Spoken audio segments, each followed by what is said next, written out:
Autrefois, pour habiter un site, l'élément le plus important, c'était de trouver une source d'eau. C'est ainsi qu'ils ont découvert la source d'eau qu'on traverse avant d'entrer dans ce village. Et ça a été découvert par un chasseur. Et c'est cette eau-là qui a servi de point d'alimentation en eau. Et c'est cette eau-là qu'on appelle en Adjukru Midjoukneni, qui veut dire que j'ai découvert une vilaine petite eau quelque part. C'est ce qui a permis à nos aïeux de s'installer dans ce village.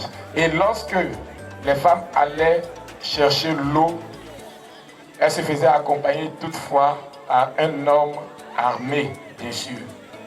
Et les habitants d'Ebremou, qui eux aussi venaient pratiquer la chasse ici, ont découvert ces personnes-là qui habitaient ce site-là.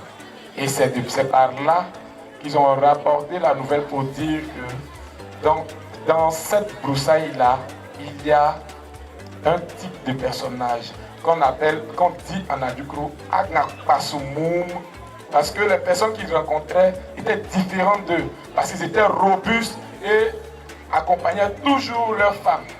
Les femmes qu'ils rencontraient étaient toujours accompagnées d'un homme robuste et armé.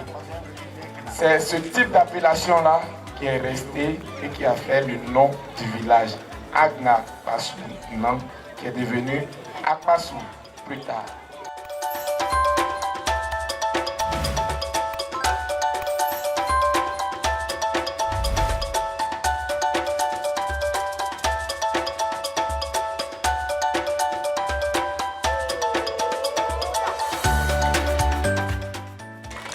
Chers chefs, nous avons choisi de passer une soirée à Passe.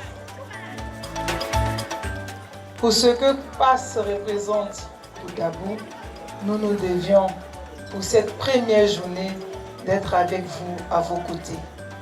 Écoutez l'histoire de ce beau village. Écoutez les contes de vos fils.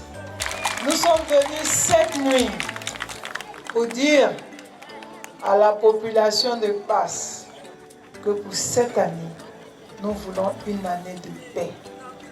Que avant, pendant et après les élections présidentielles, que Dabou soit en paix. Et que Dabou soit le fer de lance d'une Côte d'Ivoire retrouvée, cohésive, apaisée.